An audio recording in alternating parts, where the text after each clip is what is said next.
Okay, today we're starting off at the back of the garden. We got onions. That's that black-seeded Simpson. I've been eating wilted lettuce a couple times already this week. It's a local delicacy. And beets, and the spinach is not doing all that good. That's the garlic straight ahead there. We'll get a closer look at that in a minute. Okay, here's some of the blackberries here. And you can see they're sitting on flowers now.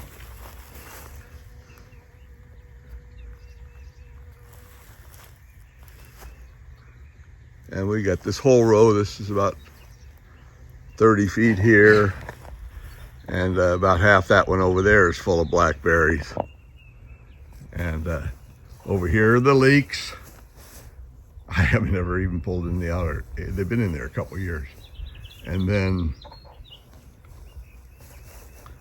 back over there, the black-seeded Simpson, the beets, the onions, and some spinach.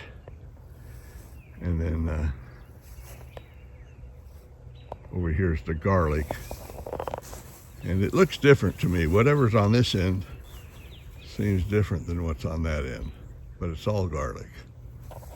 And then the tomatoes are coming right along. They look real good.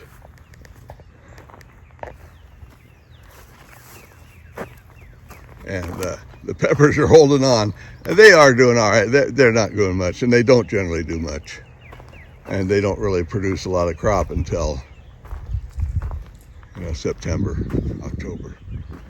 And then here's the cabbage, and we're a little worried. They're small. They don't seem to be getting very big, and I think they're about finishing up. And the reason I think they're not going to get any bigger is because the plants are not very big. And if you want a big head of cabbage, you got to have a big plant, and these just didn't get that big. But they're usable heads of cabbage. They're all right. They're just a little small.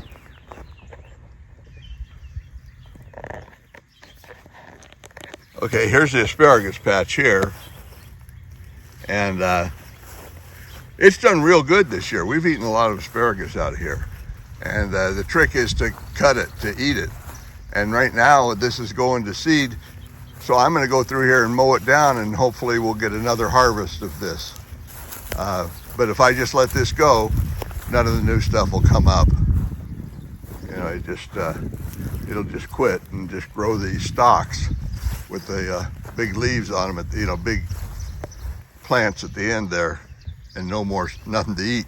But if I mow it down, there's a good chance that here in another week or so, I'll have some more to eat.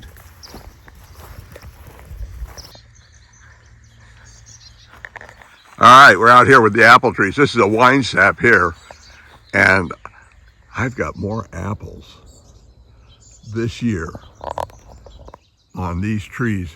Apples, plums, pears, and cherries.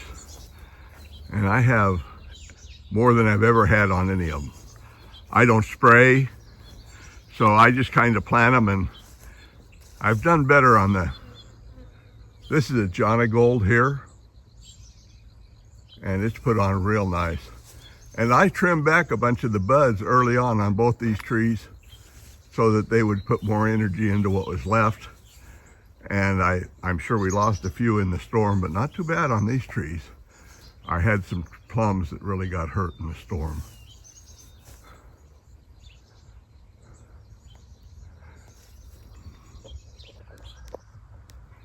Now here's a little Santa Rosa plum.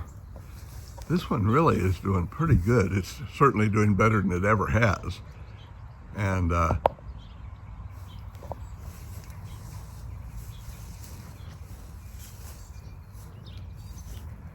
this thing had almost died, and it turned into a bush. And last spring, there were a bunch of just starch coming up out of the ground.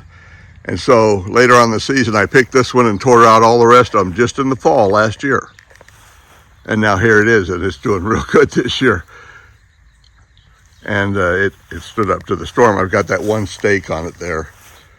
That's what you've got to do if you keep them up. And it takes more than that, but that's all I gave it, and it seemed to work. This is a Santa Rosa that has never produced any fruit. And this is a pear tree. This is a Bartlett pear. And this is the most dependable fruit producing tree in this area of the country. You know, your apples might grow, peaches, some people can grow them, not many. You know, other things, but these Bartlett pears, you put them in the ground and they produce fruit, and a lot of it, they bust down and keep producing.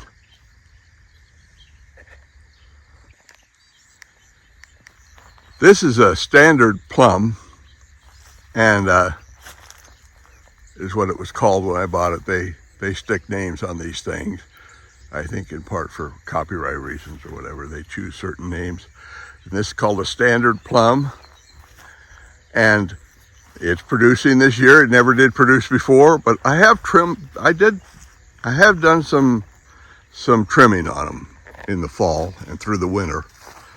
But so in the storm the other day, this one actually got knocked over some, and it's tilting bad. And I've got to tie that thing up close to straight. I don't think I'll get it back perfectly straight, but darn thing, because it did great here, and that storm kind of messed it up. And it's my own fault. I haven't done all the staking that they need here.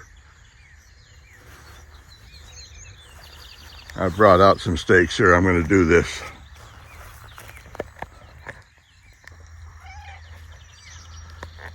Now this here is a Japanese plum, and it put on a lot of fruit this year.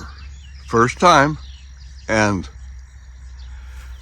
a lot of it, we lost a lot of the fruit in the storm.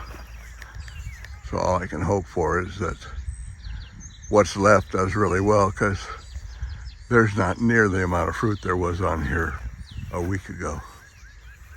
Yeah, a lot of them bare branches had fruit on them, but it might work out for the best. So this here is a North Star cherry, and it's put on, I've had several good crops off of this tree, and it looks like we're gonna have a nice crop this year as well. This is a North Star, and that's a Mount Marnance cherry tree over there, and it puts on cherries, but I've never gotten anything I could eat off of it. I think, but you have to have this Mount Marnance near this North Star for pollinator, and it's doing its job. Looks like there's lots of cherries on it. I've never had them ripen to where I got more than, you know, just a handful out there that I could eat.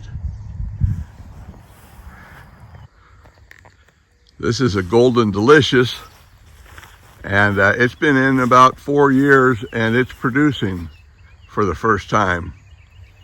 I don't know that I saw anything on it last year at all, but it's got a crop on it this year. And I'm not too worried about it. It's not overloaded with fruit. If it's overloaded with fruit and they're young and the stalk is not big enough, it's not good for the tree. But I mean, they can get so much fruit on them that they produce all of it and then die. But this one, there's no problem with this fruit here. There's not that much of it. And it's producing them a pretty good size for this early in the season, so looks good. Well, the fruit trees do look better than they have ever looked, but it's a long way from now to eating any fruit.